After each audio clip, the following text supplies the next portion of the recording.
말씀드릴 건데 그것만 살짝 감을 잡으시면 돼요. 7급은 9급은 아예 무시해도 되고 7급은 조금 좀 감은 잡으셔야 돼요.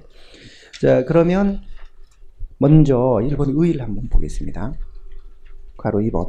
이 체제 분석은 대안의 어떤 대안을 체계적이고 합리적으로 분석하는 거예요. 체계적으로 분석한다 해서 이걸 이제 대안 분석을 체제 분석이라고 이름을 이제 바꿔서 쓰기 시작을 했어요. 네, 다음 쪽으로 가보시면 맨 꼭대기 쪽에 괄호 5번. 체제 분석은 비용과 편익을 체계적으로 분석한다는 뜻이거든요. 비용 편익 분석이 핵심인데 비용 효과 분석하고 차이점은 비용 편익은 돈으로 다 계산하는 거예요. 비용 대 편익을. 네, 비용 효과는 비용은 돈으로 나오는데 효과는 돈이 아닌 거예요. 그 차이가 있어요. 그 뒤에 228쪽 로마 4분의 1번 비용 효과 분석을 보시면 1번에 비용 편익 분석은 돈으로 다 나오지만 비용 효과 분석은 돈이 아닌 다른 계량적인 척도로 표시를 합니다. 시간이나 뭐 사람 수나 뭐 확률이나 물건 단위 수나 이런 식으로 효과가 반드시 금전으로 표시되는 게 아니라는 점, 이 점이 이제 비용 편익 분석하고 차이점입니다. 그러니까 예를 들면 이런 식입니다. 예를 들면 여기 한강 있는데요. 한강 다리를 하나 놔야 되겠다. 그럼 10억이 비용이 10억이 들어갈 것 같다.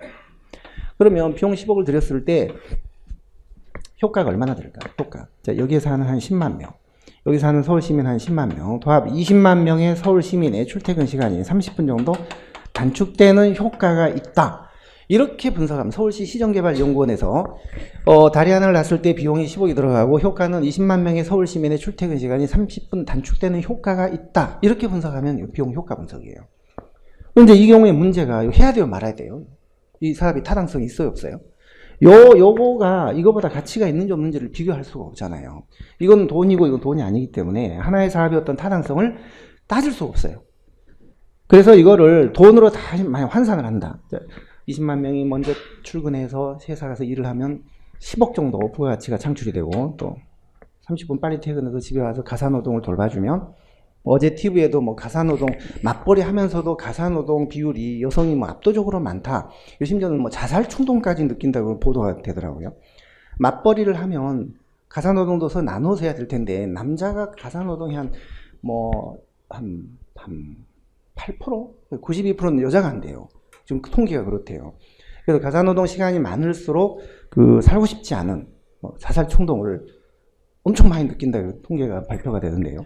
그럼 빨리 퇴근해서 집에 가서 가사노동을 도와준다면 한 10억 정도 가치가 있다. 부가가치가 창출된다. 그럼 도합 20억.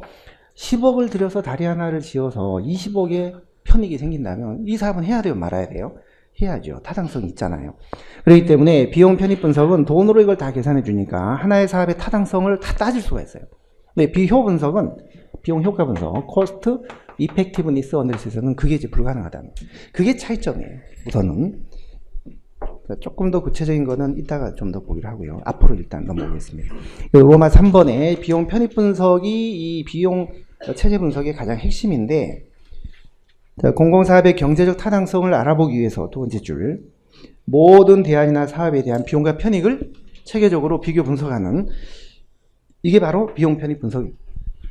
그런데 절차가 일단 대안을 식별해야 돼요. 제일 먼저 1화는 항공, 2화는 철도, 3화는 도로. 자, 대안 식별이 됐죠. 그리고 2번 수명을 결정해야 돼요. 이 말은 비용이 들어가고 편익이 발생하는 기간이 언제까지인지를 확인해야 돼요. 이때 수명은 물리적 수명이 아니라 경제적 수명이에요. 자, 물리적 수명이 아니라 경제적 수명이에요. 그러니까 녹슨 기찻길 같은 경우 도저히 기차가 운행할 수 없는 녹슨 기찻길은 그냥 물체는 있잖아요. 그렇지만 경제적인 수명은 다한 거예요. 수익을 낼 수 없는. 자, 세월호 25년 선박 연령이 지나가면 사실 일본선은 경제적인 수명이 다한 거예요. 배는 있지만 그건 운항할 수 없는 그런 건데, 우리 이명박 대통령께서 그거를 선박의 연령을 30년으로 늦춰가지고 일본서 폐선된 그 세월호를 사가지고 운항을 하다가 27년 만에 사고가 난 거예요. 어떻게 보면 세월호의 주범은 더 이상 얘기 안 하겠습니다. 그렇게 될 수도 있는데, 좌우간 세월호도 사실은 배라는 물체만 있는 거지 경제적으로는 수명을 다한 선박이었어요. 사실은. 그러니까 여기서 수명은 비용이 들어가고 수익이 발생하는 그 수명을 말하는 거예요. 물리적인 수명이 아니라. 그리고 각 연도별로 비용과 편익을 다 이제 계산해서 확인해야 돼요. 그리고 나서 10년 뒤에 20억, 100년 뒤에 20억이 현재 가치로 얼마냐. 이걸 동등하게 다 할인을 해서 이제 비교를 해야 돼요.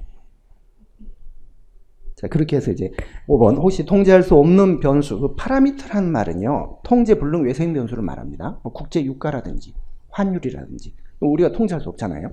항상 파라미터는 통제할 수 없는 외생 변수를 말해요. 이게 변했을 때 대안의 우선순위가 얼마나 또 바뀔까, 이것도 분석해 봐야 돼요. 그러고 나서 우선순위를 제시해야 되죠. 이게 좋겠다, 이 안이 좋겠다, 3안이 좋겠다. 거기까지가 분석이에요.